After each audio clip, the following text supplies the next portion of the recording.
Oke teman-teman, temanya adalah awas jangan dilombakan atau murai batu kita rusak. Ini ada beberapa murai batu yang memang hampir semua burung murai batu ya teman-teman, memang harus dikondisikan dalam keadaan on fire baru bisa dilombakan agar hasilnya maksimal.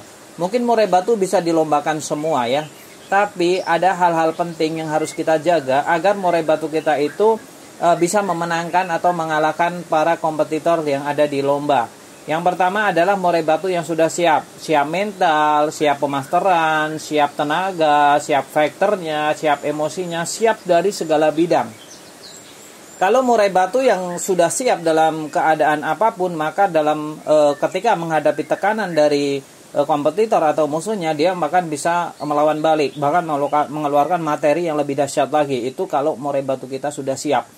Lalu bagaimana ketika murai batu kita belum siap? Nah ini yang ingin kita bahas. Jangan dilombakan ketika murai yang tidak siap. Seperti apa itu? Murai batu bulu masih basah. Riskan sekali murai batu basah. Jika kita lombakan maka akan memperburuk keadaan. Murai batu yang tidak dalam keadaan kondisi itu akan parah sekali. Bisa berdampak buruk pada burung murai batu kita teman-teman. Perlu dicatat, untuk melombakan burung murai batu itu seharusnya kita berpikir ulang ya, kalkulasi, analisa ya. Kalau bisa kita harus mengenal karakter dari burung murai batu kita ya. Jangan sampai kita tidak mengenali karakter burung murai batu kita padahal burung itu kita rawat setiap hari. Kalau kita sudah mengenal karakternya, kita paham kapan kita akan berangkat lomba dan kapan kita akan berhenti. Kecuali kita kalah dengan ego dan ambisi, yakni metode Manpack yang keempat tentang ego dan ambisi. Kalau kita tidak bisa mengendalikan ego dan ambisi kita, ya udah. Harapan untuk selalu memenangkan dalam perlombaan itu hanyalah mimpi kosong ya, hanya mimpi pepesan kosong saja. Karena percuma burung sebagus apapun kita lombakan juga tidak akan pernah podium ya. Kalau podium itu pun sangat hoki, sangat keberuntungan, bukan karena persiapan tadi. Itu karena memang faktor hokinya luar biasa. Padahal burung itu tidak dalam kondisi yang bagus. Artian kita selalu melombakan dan itu untuk hoki itu kecil kemungkinan. Jadi jangan berharap hoki selalu mampir ke kita. Jangan ya. Untuk memenangkan itu kita butuh prepare dan persiapan. Makanya saya mengeluarkan metode Manpack. Yakni metode Manpack ada 5 konsep tentang mental atau terahan ya.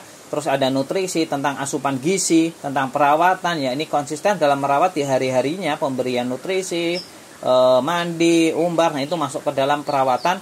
Serta ada ego dan ambisi tentang metode Manpack yang keempat. Ini peran penting banget untuk menjaga kestabilan murai batu. Kalau kita tidak bisa mengendalikan metode Manpack ya, ego ambisi yang keempat, itu percuma. Murai batu sebagus apapun pasti akan rusak ya, pasti akan rusak dan tidak bisa memenangkan di perlombaan. Yang kelima, karakter. Nah, kalau kita memegang karakter, maka niscaya kemenangan akan selalu kita dapatkan di setiap kontes, di setiap perlombaan.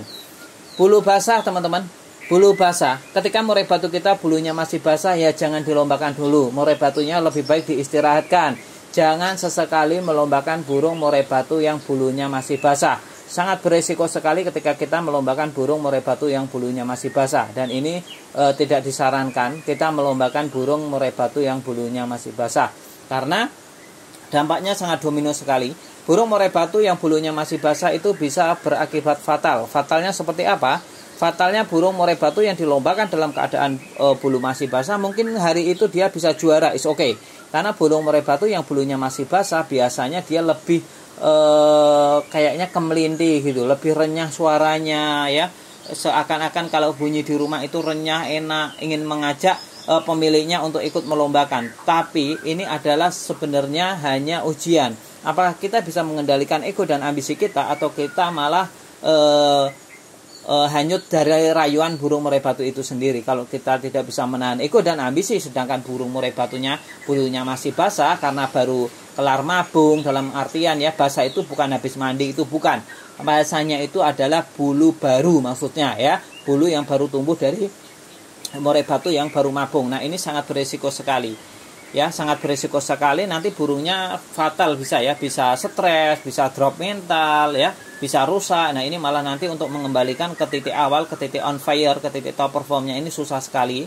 Nunggu mabung saja belum tentu kembali lagi ke titik awal. Nah ini perlu dicatat dan digarisbawahi, ketika burung murai batu kita masih basah, maka biarkanlah bulu ekornya mentok dulu, terus dirawat dulu selama 1 bulan lebih ya.